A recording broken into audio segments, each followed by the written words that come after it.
வானொலியின் வெள்ளிமாலை நிகழ்ச்சியில் பெண்கள் இன் ஆஸ்திரேலியா அல்லது பெண்கள் இன் ஆஸ்திரேலியா என்ற குடும்பத்தினர் இங்கே வந்திருக்கிறார்கள். 3 சகோதரிகள் அல்லது நங்கைகள் இங்கே வந்திருக்கின்றார்கள். அதில் பூஜா பிரேம்குமார் வந்திருக்கிறார். இந்த நிறுவனத்தை அமைத்தவர், அப்படித்தானே, ஃபவுண்டர்.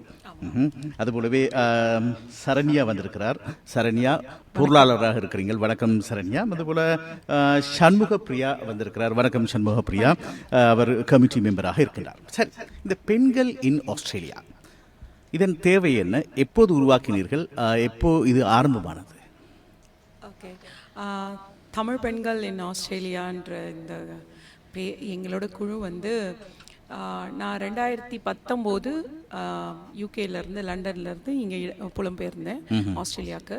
ஸோ அப்போ வந்து கரெக்டாக கோவிடில் மாட்டிட்டு எனக்கு ஆஸ்திரேலியாவும் புது ஊர், இங்கே அறிமுகம் யாருமே இல்லை, எல்லாமே புது. எனக்கு பக்கத்தில் தெருக்கடை கூட தெரியாது. ஸோ இந்த மாதிரி சமயத்தில் யார்கிட்ட பேசுறது? ஒரு குழு இருந்தது, அது வந்து எல்லா மொழிகளும் பேசுகிற மாதிரி ஒரு பெண்கள் குழு இருந்தது, நிறைய ஆண்கள். எனக்கு வந்து அது ரொம்ப கம்ஃபர்டபுளாக படலை. அதாவது ஒரு எங்கே போய் நான் அரிசி வாங்குறது, மாவு அரைக்கிறதுக்கு எங்கே போய் இது வாங்குறதுன்றது வந்து நம்ம மொழி நம்ம ஆளுங்க கிட்ட பேசினா இன்னும் கம்ஃபர்டபுளாக இருக்கும். ஸோ அந்த டைமில் தான் நாங்கள் எங்கள் பள்ளிக்கூடத்தில், என் பசங்க பள்ளிக்கூடத்தில் படித்த அம்மா அப்பா அவங்க குடும்பம் சேர்ந்து அங்கே இருக்கிற பெண்கள் 10 பேர் சேர்ந்து இந்த குழுமத்தை ஆரம்பித்தப்போ தான் இது வந்து ஒரு சின்ன சப்போர்ட் சிஸ்டமாக ஆரம்பிச்சது தான். பட் அது ஒரு பெரிய, இப்போதைக்கு 4000 பேர் ஆஸ்திரேலியா ஃபுல்லாக இருக்க தமிழ் பேசும் பெண்கள் ஒரு 4000 பேர் எங்கள் குழுவில் இருக்காங்க. அது இல்லாமல் எங்களுக்கு வந்து 40க்கு மேலே வாட்ஸ்அப் குரூப்பும் இருக்குது. சப்போர்ட் சிஸ்டம் ஸ்டேட்ஸ் வைஸாக இருக்குது, சபர்ப் வைஸாக இருக்குது. காமன் குரூப்ஸ் வந்து லைக் நாங்கள் உடல் பயிற்சி, fitness, healthy, gardening, sanding, spirituality and அது இல்லாமல் இன்னும் நிறைய பண்ணிகிட்ருக்கோம். புக் கிளப் அந்த மாதிரி நிறையா இருக்குது. ஸோ இது எல்லாருக்கும் ஒரு தேவைப்படுது. ஸோ அதுக்கேற்ற மாதிரி இந்த குரூப்பை நான் ஆரம்பித்தது. அது இவ்வளோ பெருசாக வளர்ந்ததுக்கு எல்லாருக்கும் நன்றி. ஸோ உண்மையில் இப்போது புலம்பெயர் வரும்போது நாங்கள் எப்போதுமே அந்நியப்பட்டு இந்த அந்நிய மண்ணில் இருக்கும்போது எங்களுக்கு இப்படியான ஒரு அமைப்பு நிச்சயமாகவே தேவைப்படுவது உண்மைதான். ஆனால் இது பெண்களுக்காக மட்டும் ஒரு பிரத்யேகமாக ஆரம்பிக்க வேண்டும் என்ற அந்த எண்ணம் எப்படி தோன்றியது? அதுதான் இப்போ வந்து நாங்கள் வந்து ஒருத்தருக்கும் வாட்ஸ்அப் குடும்பம் குரூப்புன்னு ஒருத்தவங்க இருப்பாங்கல்ல. நம்ம ஒரு குடும்பத்துக்கும் வச்சுருப்போம், ஃப்ரெண்ட்ஸுக்குன்னு வச்சுருப்போம். அதில் பார்த்தா நிறைய பேசுகிறதே பொண்ணுங்களாக தான் இருப்போம். ஆம்பளைங்களாம் நிறைய போட்டுட்டு ஒரு ஸ்மைலி ஃபேஸ் பண்ணி ஆஹாஹா அவ்வளோதான் இருக்கும் அவங்களுக்குலாம். பட் பொண்ணுங்களுக்கு வந்து பேசணும் இருந்தால் கூட ஒரு ஜட்ஜ்மெண்டெல்லாம் நினச்சிருவாங்களோ, அவங்க வீட்டில் எதாவது நினைப்பாங்களா, அந்த ஆம்பளைங்க இல்லை அந்த தம்பி அதுலேயே வந்து ஏதாவது நினைப்பாங்களான்னு ஒரு தோணு எனக்கே இருந்திருக்கு. ஸோ அதனால் பொண்ணுங்களா ஒரு குரூப் இருந்து அதை யாருமே ஜட்ஜ் பண்ணாம நம்ம மொழியில இருந்தா இன்னும் கம்ஃபர்டபுளா இருக்கும். அந்த ஒரு நினைப்புல இப்போ இன்னும் நிறைய பொண்ணுங்களுக்கு நிறைய பிரைவசியா பேசுறதுக்கும் நிறைய விஷயம் இருக்கு. சாப்பாடு இல்லாம இன்னும் நிறைய இருக்கு. துணிமணியில இருந்து பிள்ளைங்களோட இதுல இருந்து நிறைய இருக்கு. ஸோ அந்த ஒரு பிரைவசிக்காக ஏற்படுத்துறது பெண்களுக்காக. ஆண்களை போட்டா என்ன நடக்கும், நாங்க குழுல இருந்து பார்த்துட்டு இது தேவைப்படாது, நம்ம வந்து பெண்களுக்கே போதும் அப்படின்னு அவங்க பார்த்துப்பாங்கன்றதுனால தான். சரி, இன்று வானொலியின் வெளிமலை நிகழ்ச்சியில் பெண்களின் ஆஸ்திரேலியா குழுவினரோடு பேசிக் கொண்டிருக்கின்றோம். இப்போது சரண்யாவிடம் நான் கேட்கின்றேன், இந்த குழுமத்தில் பெண்களுக்கான என்ன மாற்றங்களை இனிவரும் காலங்களில் நீங்கள் கொண்டு வர வேண்டும் என்று நினைக்கின்றீர்கள்? ஏதாவது இனிவரும் காலங்களில் ஏதாவது மாற்றங்களை கொண்டு வர வேண்டும் என்று நினைக்கிறீர்கள்? குடும்பத்தில் பெண்களுக்கா? உங்கள் குடும்பத்தில் இருக்கிற பெண்களுக்கு அல்லது பெண்களுக்கு பொதுவாக பெண்களுக்கு நம்ம ஜென்ரலாக சவால்கள் அப்படின்னு நம்ம மெயினாக பார்த்தோன்னா, அவங்க பார்க்குற சவால்கள்லாம் வந்து அந்த சமுதாய கட்டுப்பாடு.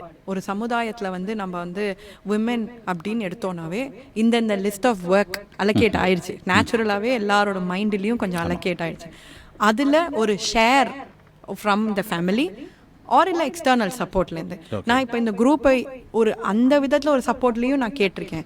எனக்கு வந்து நான் ஃபுல் டைம் ஒர்க் பண்ணுறேன், எனக்கு வந்து யாராவது மீல்ஸ் பண்ணுவீங்களா பே பண்ணி நான் வாங்கிக்கிறேன். ஸோ அங்கேயும் ஆட்கள் நம்ம அவங்க சொன்ன மாதிரி பூஜா சொன்ன மாதிரி நாங்கள் நான் ஜட்ஜ்மெண்டல் ஒரு குரூப்பில் நாங்கள் கேட்குறோம். ஸோ அந்த மாதிரி ஒரு ஒரு ஹெல்ப்பு அதே தான் நாங்கள் எல்லா குடும்பத்துக்கும் அது இருந்ததுன்னா எல்லா விமென்க்கும் அதுங்க ஒர்க் பண்ணணும்னு அவசியம் இல்லை.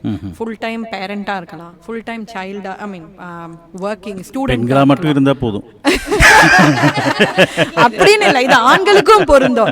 அவங்களோட பார்வையிலையும் பார்த்தா அவங்களுக்கும் ஒரு சப்போர்ட் சிஸ்டம் இருந்தால் நல்லது தானே.